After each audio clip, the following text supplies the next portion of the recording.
we ready to begin? Good morning! My name is Misty. Come on, Ike, it's time. We would be honored if you would join us. The greatest adventure of all time. We just become best friends. Yep. Come on, let's get in character. What are you waiting for, huh? Oh, come on! What's up, bro? Saw, dude. Actually, it's that's bad. That's is good. bad. Yeah. If you're This is good. This is Italian for go at yourself. and British. Yeah. And this is Peace, love, and happiness. and If you're just listening, we're making the peace sign because today is the anniversary of Woodstock. it is. Woodstock happened August 15th through the 18th in 1969, and today is the 16th. Should we do a Woodstock week? No. Okay, I have a trivia question for you, Okay. I like trivia. and this is for you guys at home too. Would you say that the Beatles were or were not at Woodstock? I don't think they were. It's because you know a lot about music. If you asked me 10 minutes ago, did the Beatles play Woodstock? I would have been like, yeah, of course they did. See, when I think Woodstock, I think all the hippies like Janis Joplin and Jimi Hendrix and the Doors and, Jefferson Airplane, like all of the counterculture bands that were like San Francisco based. And Crosby, Stills and Nash, Joni Mitchell. Like, I don't think Beatles. I think in my mind, the Beatles were a pop band. Yeah. Even though they definitely segued as they got older into the hippier stuff. Well, this says Tell me. the Beatles weren't there. Okay. There are, however, varying theories about why they ditched the festival. Were they supposed to play? Yes. Oh, wow. Yeah. John Okay. Lennon, the vocalist, informed organizers that he was refused a U.S. visa at the time. Although a lot of people believe the reason behind their absence was because John Lennon's wife, Yoko Ono. John Lennon's wife's Plastic Ono band, was refused an invitation by the promoters. That sounds about right. Yeah. I mean, that story definitely makes sense. Wow. Huh. Weird. I mean, I guess that would have been obviously in that era that they were segueing into their hippiedom. Yeah. You know how many people were at Woodstock? I don't know, but I'm going to get a new list while you tell me because I don't like this one. 400,000 Total or per day? over the course of the festival. Okay. 400,000. We get real excited these days when we go play an arena and there are 12,000 people there. Yeah. 400,000. And it was on a dairy farm in Bethel, New York, which is 40 miles southwest of the town of Woodstock. It was on a guy named Max Yasgur's farm. And there were 32 acts that performed outdoors. Yeah. Despite it sporadically raining throughout the course of the weekend, which actually is kind of cool because it's sporadically raining outside here in Los Angeles today. That is, yeah. On the day that we're recording. On the day that we're recording this. Okay. You want to know how much tickets cost? I do, a lot. All right. Woodstock Like was $12 or something. not far off. Woodstock was conceived as a profit-making venture. It became a free concert when circumstances prevented the organizers from installing fences and ticket booths before opening day. Tickets for the 3-day event cost $18 in advance. Wow. $24 at the gate. And how much is that in today's money? How much is that in It's today's $130. Holy crap. 18 is 130, 170 is at the gate. To literally see 32 of what were at that time the most popular artist in the world. And 100 and what was it? $32? 100 and what was it? Yeah. 130 and 170 respectively. Wow. Wow. That seems like a lot of money though. I mean, back then, yeah, it does. But you and I would, like, when we don't get invited to go to shows, we pay good money for good seats. It's true. 'Cause we all Absolutely. get enjoy it. I support my industry. That's how I look at it. Like, whoever it is that I'm going to see, I'm not a big, like, hey, can you put me on the guest list? Especially here in LA. I am. I'm a big guy for that. I don't like to go if I'm not on the guest list. I figure it's what pays my bills. And so I'm going to go ahead and support, my people. Yeah. So, I got Woodstock on a map here, yeah, show me where it's at. but I want to find a couple of things before I show it to you. Of I've course. actually been to Bethel Woods, which is the amphitheater that they've built on the Woodstock lands now. So check this out. This is Woodstock right here. Yep. And do you know what this is? Kingston? That's where you were born. That's Kingston, New York. That's where I was born. That's where Isaac About was born. 15 minutes from Woodstock. That's real cool. Yeah. And then Poughkeepsie is just down here a little bit. Yep, sure is. And Rhinebeck. So Kingston, the reason I was born in Kingston is because it used to be the former headquarters of the International Business Machines Corporation, IBM. Right, and your dad worked for IBM. Dad worked for IBM. They later changed their name to I've Been Moved because they took everybody and moved them down to North Carolina. Oh, that's super funny. Yeah, that was pretty good. The running dad joke in the hallways of IBM was like, I've been moved. That's pretty funny. Yeah. I like that. So that's where it is on the map, folks. Well, the guys that came up with Woodstock, Michael Lang, Artie Kornfeld, Joel Rosenman, and John P. Roberts. Artie Kornfield? Artie Kornfield. That's hilarious. Yep. They had organized the Miami Pop Festival in the year before that, where 25,000 people attended. It was a 2-day event. So Roberts and Rosenman financed the project. Lang was the promoter. And I don't know what old Arnie did. Maybe he was the artist hospitality liaison. Sorry, I was reading facts about what did you say? I don't know so what sorry. I don't know what Cornfield did. Yeah, I think he was one of the promoters. Yeah. Anyways, I was thinking cornflakes. I have a weird fact. Tell me. Guess how many people died at Woodstock? Oh, how many? 2. That's amazing. That is amazing. That's amazing. 1 died of a drug overdose, which you would think that I would think number there would would be way more. way higher. Right, totally. And the other person died because he was sleeping in a sleeping bag under a tractor. Oh my God, people are so dumb. I'll tell you what, though. Drugs are bad, kids. When you drugs are bad. Yeah. When you turn the tractor on, wouldn't you just be like, fuck? I'm gonna wake up. I'm gonna roll. Yeah. But, Although, I mean, rolling in a... But imagine you roll the you're wrong like, way and you're squish, right. squish. Ugh. Wow. Yeah. Do you want to know what band was the first band to sign a contract for the event? I do. Creedence Clearwater Revival. I hear something Moon credence rising. coming. All right. They became the first act to sign a contract, agreeing to play for $10,000, which is equivalent to $71,000 in 2020. Man, that seems like a low number, but they have to pay that times 30 bands, right? Right. So the promoters experienced a lot of trouble getting big name bands, and then Creedence committed to play. And once Creedence committed to play, everyone else followed suit and said, if Creedence is doing it, we'll do it, because they were the quintessential cool guys back then. Yeah. Like, they were it. Like, we want to be like Creedence. Now, did the following 2 Woodstocks, were they on the same weekend? I don't know the answer to that. Weird question. Did you know Woodstock was banned from its original site because of toilets? I did know that. Did you already say that? No. Okay. I did not. I'm not great at listening on Mondays. I know, it's okay. Mondays are a little rough. That's why we started to do the warm-up. That's so right. we can, get in the headspace. I'm on my second cup of coffee, though, so Tuesday's episode should be a This banger. is my second one of these. Oh, I'm going to be interesting. bouncing off the wall soon. Are you on? Well, we're on the same article, aren't we? No, I'm on Wikipedia, because that's where the truth lies. The truth.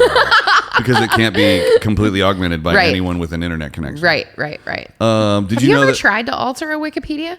Yeah. So have I. It's real hard. It was really easy for me. It was not that easy for me. Maybe it's because I was trying to alter one that was somebody fairly famous. I was They doing have, it for like, someone things locked down. not so famous. You have your own Wikipedia? Nope. But I was trying to. Oh, you were trying to get your own Wikipedia. No, yeah. How about I write you a Wikipedia and you write me one? There you go. I want a Wikipedia. Why don't we make a Misty and Ike Wikipedia? And then we have to link it to ourselves. We have to have our own as well. This episode is brought to you by Squarespace, you guys. You know a farmer saved Woodstock? Woodstock was saved by a farmer? Yeah, the guy who they had it on his land. Yeah. Max. Yeah, Max Yosker. Yeah.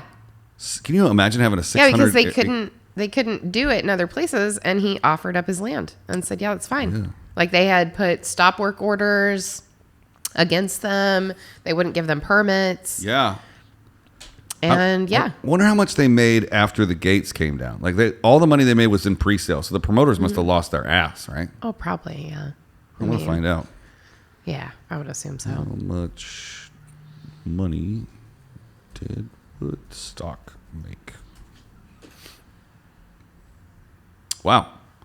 All told, Roberts, Rosenman, Lang, and Cornfield spent nearly $3.1 million, $15 million in today's money, and took in just 1.8. Wow. Yeah, they lost their asses. They lost the equivalent of $7 million. But do you think that they made that up in resulting like soundtracks, the movie, all of the stuff that followed that? Because Woodstock, everyone in America knows what Woodstock was. True. It's such a cultural, did they own the rights to the videotaped performances and audio recordings? Because I would assume yes. In most scenarios, a promoter would. Yeah. Seems odd though that the artist would release rights to their. Is that how it works? For a festival like that, they don't own the sole rights. Like each artist is going to own rights to their performance, but they're going to own an overall of the festival, which can include. Yeah. The artist will sign off and say, hey, we agree that you can include bits of our performance in your show. They probably made it back just in stock footage, licensing to random documentaries and all that other stuff.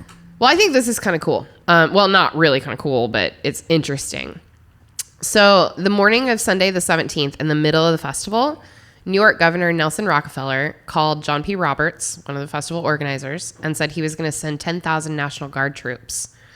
Roberts persuaded him not to do that. Sullivan County, however, declared a state of emergency.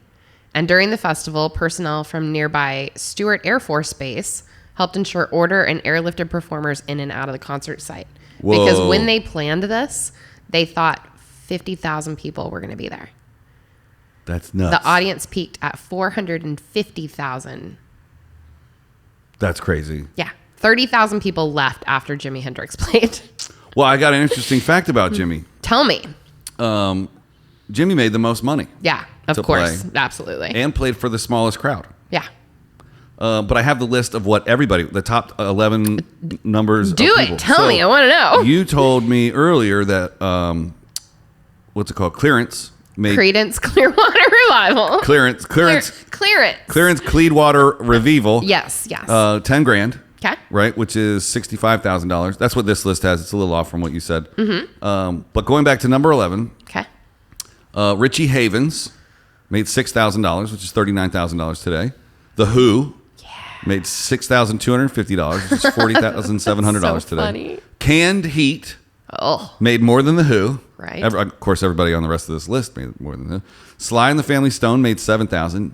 Jefferson Airplane, $7,500. Wow. Janis Joplin, $7,500. Wow. The Band, $7,500.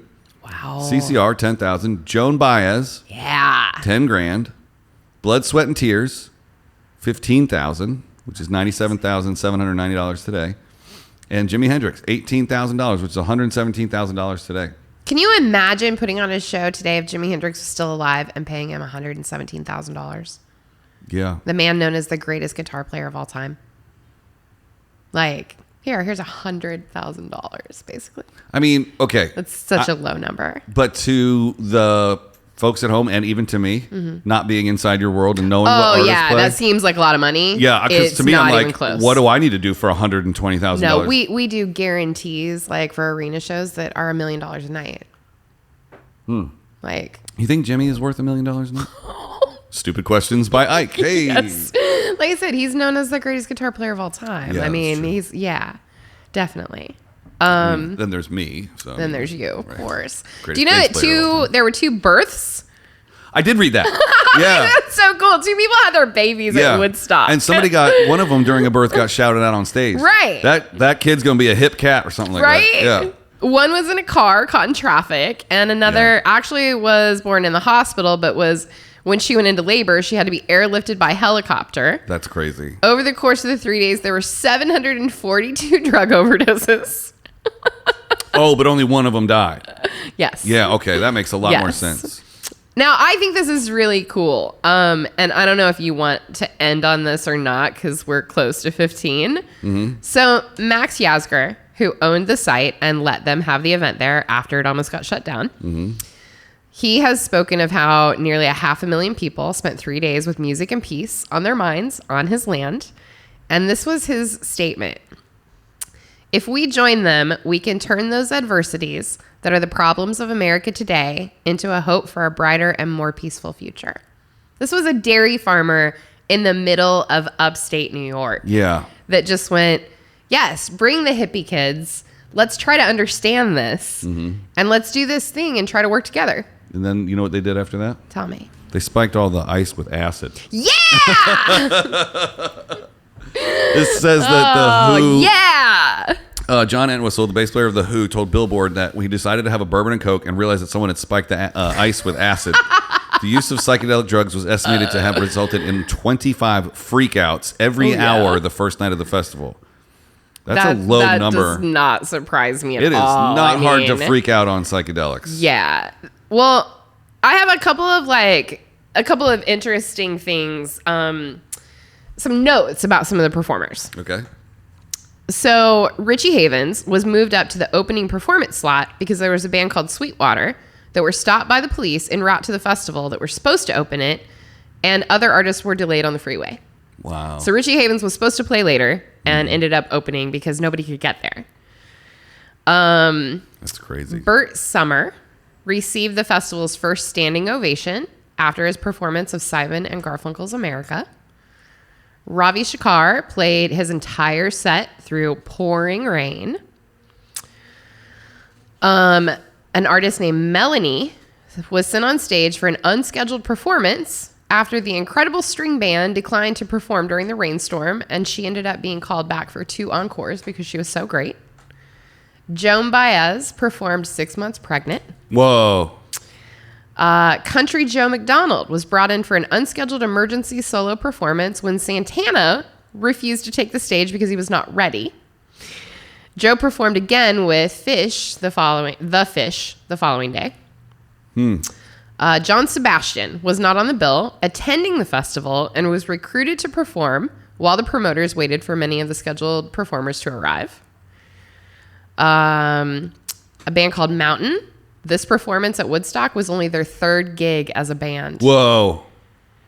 Grateful Dead. Their set ended after a 50-minute version of Turn On Your Love Light.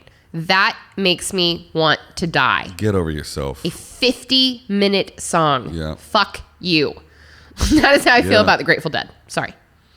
The Who, briefly interrupted by Abby Hoffman. Abby Hoffman, known as one of the great disruptors of the counterculture, was known for speeches that he gave, things like that. Oh, Abby being a male. Yes. Cool. Yes. American politician, social activist. Just decided to interrupt The Who? People wanted to hear him. Really? And The Who let him interrupt. Whoa. He was the co-founder of the Youth International Party, which was actually nicknamed the Yippies instead of the Hippies. Whoa. So it was hippies that actually felt like they could go and be political and speak and accomplish change. So he was a big deal. Yeah. He started the Flower Power movement, basically. That's cool. Yeah. Jefferson Airplane was joined on stage on a piano by Nicky Hopkins. Nicky Hopkins was a British-American pop and rock musician. Did stuff with the Rolling Stones, the Kinks, and the Who.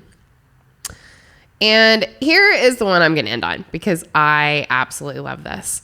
Joe Cocker and the Grease Band.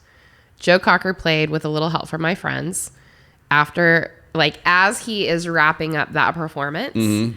Lightning and thunder just start going crazy, and a giant thunderstorm disrupted the event, and they had to shut down the music for a few hours and not allow people on stage. Yeah.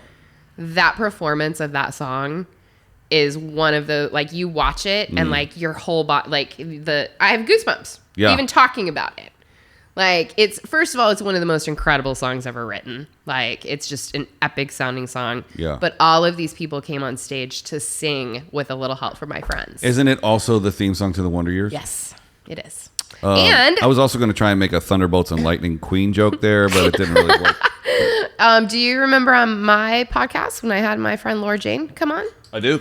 She used to sing backup for Joe Cocker. Shut up. Dude, that's did. nuts. Yep. She got to sing that song every single night. Now I'm getting goosebumps. Right? Okay, so so cool. I found a video that says Woodstock Brown Acid announcement. Oh, God. Play it, and that's what we're gonna go out on. Totally, but I'm not playing this for the acid announcement. I'm playing it for the visual of this crowd. So It's insane. Look how big that is. It's wow. Do you see that green patch next to the stage? I do. Why aren't there people there? Is that just the loading in, loading out zone? Yeah, more than likely. Yeah. Is that stage right? I can't.